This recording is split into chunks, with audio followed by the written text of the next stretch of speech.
trains still rumble through Fort Langley each day, carrying lumber, grain, and other freight.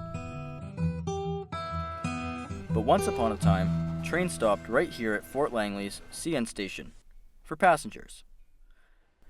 If it wasn't for the railways, there might not be a Canada. They helped forge the nation and opened up the West.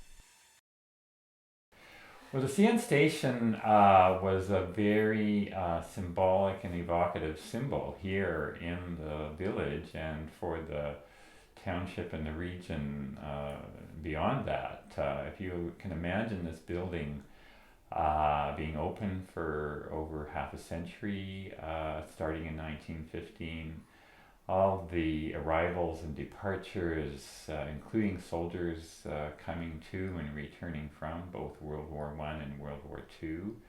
So it held a lot of memories, I think, for the local community. You have to remember this was before before air traffic and highway traffic really took hold in Canada. And so the connection to the rest of Canada and the rest of the continent through rail was very important, and this station held that importance for the community. In 1918, the station was also home to Richard Honest Dick Simpson and his wife Mary. He worked as a station agent, 60 hours a week for $20 a month, and eventually got a raise to $45 a month. The Simpsons were great gardeners, nurturing 37 varieties of perennial flowers.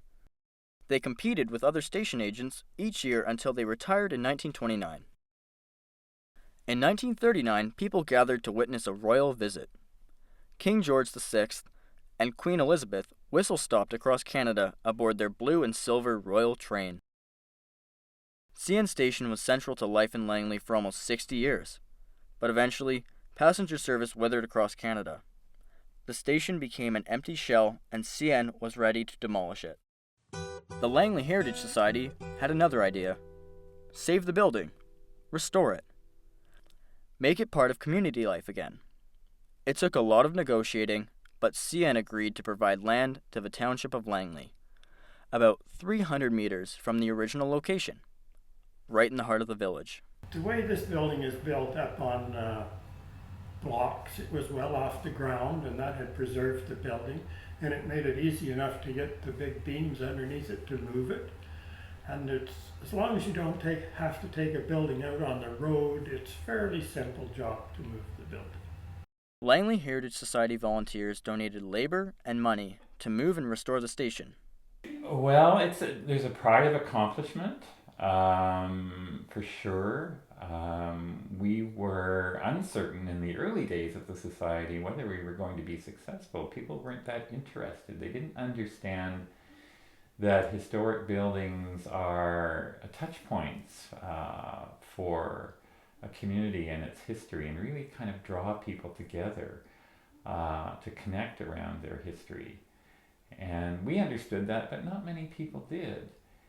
And the other thing that we saw that not many others saw was the economic value. We see it now, looking back in hindsight, but the economic value of preserving historic buildings has shown great promise and great outcomes here in Fort Langley, as we all know.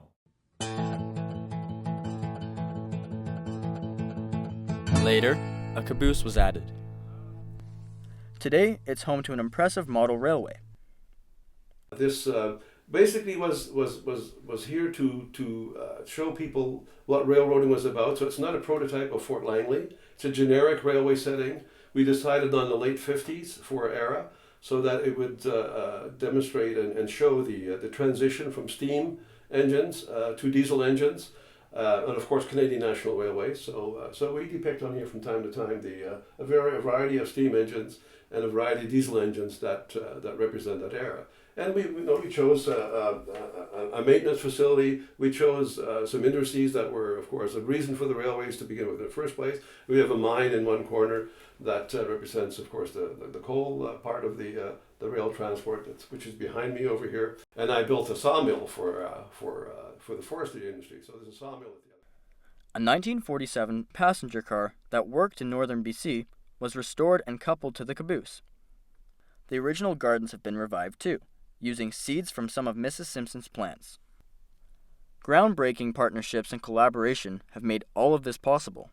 Community volunteers, local and provincial governments, and industry. Absolutely certain that this is the most visited heritage site in Langley. There is no question in my mind. And they come here to have their coffee that they buy across the street. They sit on the platform. They come here to take pictures. If I got 5 cents for every picture that was taken here, I'd be multi-millionaire. It is just unbelievable the amount of photography that goes on here.